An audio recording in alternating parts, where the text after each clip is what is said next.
Oke, assalamualaikum warahmatullahi wabarakatuh. Terima kasih teman-teman sudah klik video ini.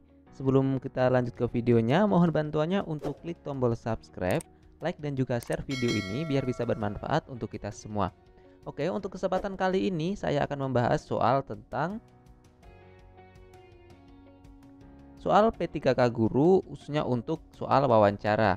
Jadi ini saya ambil referensi dari beberapa bentuk soal yang sudah dihadapi di tahap 2 kemarin. Jadi sebagai referensi teman-teman yang ingin berjuang di tahap 3 nanti.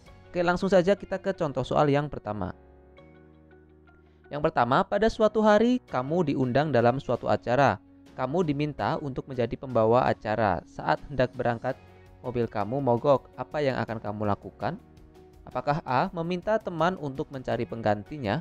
Yang B. Meminta teman untuk menunda acaranya? Yang C. Memperbaiki mobil tersebut kemudian datang setelah mobilnya normal? Yang D. Datang ke lokasi tepat waktu menggunakan transportasi umum? Atau yang E. Meminta teman untuk menjemput karena ini acara teman saya?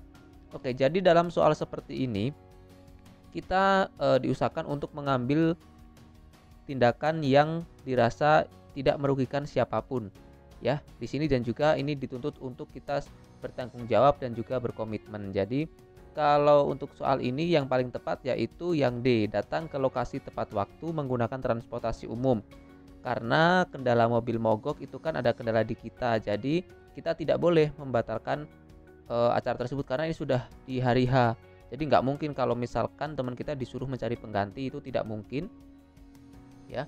Jadi untuk mencari pengganti juga tidak mungkin, untuk meminta teman untuk menunda juga tidak mungkin. Kalau untuk memperbaiki mobil tersebut kemudian datang setelah mobilnya normal, ini juga tidak mungkin karena kan acara itu sudah ada jadwalnya. Jadi kita tidak bisa datang terlambat karena kita sebagai pembawa acara. Kemudian yang terakhir, meminta teman untuk menjemput karena ini acara teman saya. Ini juga boleh sebenarnya, cuman di sini akan lebih baik jika kita milih yang poin yang D karena kita tidak perlu merepotkan teman kita begitu. Oke, lanjut untuk soal yang berikutnya. Soal yang kedua, saat ingin berangkat bekerja, mobil kamu tiba-tiba mogok dan kondisi saat itu hujan lebat. Kamu meminjam mobil teman kamu. Saat di perjalanan, terjadi insiden kecelakaan. Beruntungnya mobil yang kamu gunakan hanya sedikit lecet dan tidak terlihat. Apa yang seharusnya kamu lakukan? Apakah A. Tidak perlu menceritakan ke teman karena tidak ada kerusakan yang berarti. Atau yang B. Menceritakan kejadian yang sebenarnya dan meminta teman untuk tenang dan mengabaikannya. Yang C. Menceritakan kepada teman kejadian yang sebenarnya dan siap bertanggung jawab sepenuhnya. Yang D. Ceritakan kepada teman dan katakan bahwa ini bukan kesalahan saya karena saya ditabrak. Yang E. Tidak ada yang perlu dilakukan karena teman saya juga tidak tahu. Oke, di sini yang paling buruk ini yang terakhir ya, karena dia tidak menceritakan kejadian yang terjadi. Walaupun di sini hanya lecet sedikit dan tidak terlihat, tapi ini menjadi tanggung jawab kita. Jika nanti teman kita tahu, itu juga akan menjadi masalah. Jadi kita tetap harus menceritakan. Kemudian kita cek yang D, cerita kepada teman dan katakan bahwa ini bukan kesalahan saya. Ini juga bukan ya, karena teman kita juga tidak tahu apa-apa. Kita yang memakai mobilnya, jadi kita harusnya yang bertanggung jawab. Walaupun itu bukan tanggung jawab kita, ini tetap menjadi tanggung jawab kita walaupun itu bukan kesalahan kita ya. Kemudian yang C, menceritakan kepada teman kejadian yang sebenarnya dan siap bertanggung jawab sepenuhnya. Nah, menurut saya ini jawaban yang paling tepat karena di sini kita memiliki sifat bertanggung jawab terhadap apa yang sudah terjadi pada kita, begitu ya. Yang B, menceritakan kepada teman sebenarnya dan minta teman untuk tenang saja. Ini juga kurang tepat. Yang A juga kurang tepat ya. Oke, jadi jawabannya yang C, yaitu menceritakan dan kita siap bertanggung jawab. Kalaupun nanti misalkan hanya lecet sedikit dan teman tidak meminta tanggung jawab, itu menjadi hak teman kita. Kita harus selalu siap untuk bertanggung jawab atas apa yang terjadi. Oke, lanjut contoh berikutnya. Suatu hari, Pak RW datang ke rumah untuk bertemu ayah. Tetapi ayah sedang berbicara dengan atasannya melalui telepon dengan serius. Apa yang akan kamu sampaikan ke Pak RW? Apakah yang A, sampaikan ke Pak RW bahwa ayah sedang sibuk dan tidak bisa diganggu? Atau yang B, langsung sampaikan ke ayah dan Pak RW, ada Pak RW dan meminta untuk menemuinya? Yang C meminta Pak RW menunggu sampai ayah selesai bicara dengan atasannya.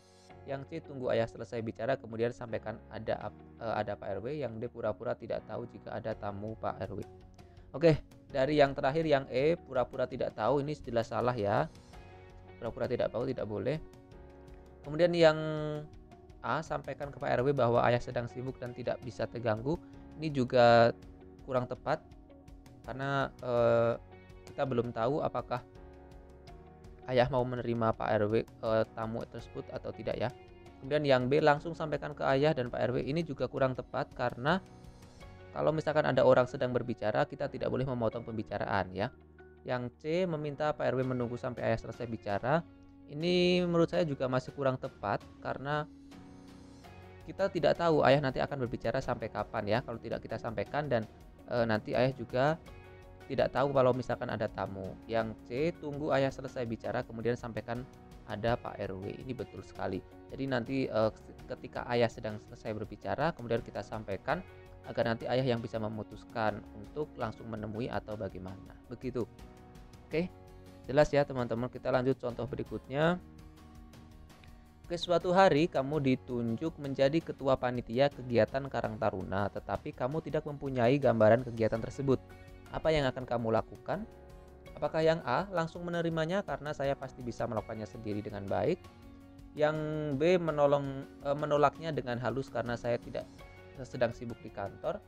Yang C, menolaknya karena saya tidak tahu gambaran kegiatan tersebut sehingga tidak bisa maksimal? Atau yang D, menerimanya tetapi dengan syarat tidak mau disalahkan jika kegiatan tidak berjalan dengan lancar? Yang E, meminta gambaran rencana kegiatan tersebut kemudian menerimanya dengan penuh tanggung jawab. Oke, kita cek dari yang A. Untuk yang A ini kurang tepat karena di sini kan kondisinya kita tidak tahu gambaran kegiatan seperti apa. Jadi di sini kalau misalkan kita tidak tahu gambarannya, seharusnya kita tidak langsung menerimanya karena kita belum bisa memiliki bayangan apa yang akan kita lakukan untuk rencana kegiatan tersebut ya. Oke, kemudian yang B, menolaknya dengan halus karena saya sibuk di kantor. Ini juga kurang tepat karena kita belum tahu kegiatan seperti apa sehingga nanti kita juga bisa belum tahu apakah ini akan menguras waktu kita di kantor atau tidak. Yang C, menolaknya karena saya tidak tahu gambaran. Nah, ini salah juga karena kan kita bisa menanyakan kepada pengurus hariannya mungkin ya untuk mengetahui bagaimana gambaran kegiatannya. Yang C, menerimanya tetapi dengan syarat tidak mau disalahkan. Nah, ini kurang tepat teman-teman ya karena kalau misalkan kita tidak mau disalahkan itu artinya kita lepas tanggung jawab. Kita melakukan sesuatu hal tapi kita tidak mau mempertanggungjawabkannya. Kemudian yang E, meminta gambaran rencana kegiatan tersebut kemudian menerimanya dengan penuh tanggung jawab. Ini yang paling tepat yang E. Kita meminta gambarannya dulu kemudian kita bisa melakukannya dengan penuh tanggung jawab. Oke, lanjut ya. Oke. Saat perjalanan pulang dari kantor, kamu melihat kendaraan seorang ibu mogok. Tetapi kamu harus segera pulang karena di rumah sudah ditunggu tamu. Apa yang akan kamu lakukan? Apakah yang A, menolongnya dengan mencoba membantu memperbaiki sebisanya walaupun saya tidak paham mesin? Ini saya lewati dulu. Yang B, menolongnya memanggil bengkel dan menungguinya sampai selesai diperbaiki karena ibu itu lebih penting daripada tamu yang di rumah. Ini juga belum tepat. Yang C, terus berjalan karena sudah ditunggu tamu. Ini tidak tepat ya karena terus berjalan kita tidak ada rasa simpati ya kepada orang. Kemudian yang D, memperbaikinya karena pasti nanti ada yang mengabaikannya karena pasti nanti ada yang menolongnya. Ini juga kurang tepat. Yang E, menolongnya memanggil bengkel kemudian segera melanjutkan perjalanan pulang karena sudah ditunggu. Nah, menurut saya yang paling tepat itu yang E karena kita bisa mengcover dua-duanya. Yang pertama kita sudah menolongnya untuk memanggil bengkel, kemudian kita juga segera pulang karena di rumah juga sudah ada tamu yang menunggu. Jadi dua-duanya bisa tercover. Kalau yang yang D ini kan jelas tidak ya, jelas tidak karena kita mengabaikan orang yang membutuhkan kita atau membutuhkan pertolongan. Yang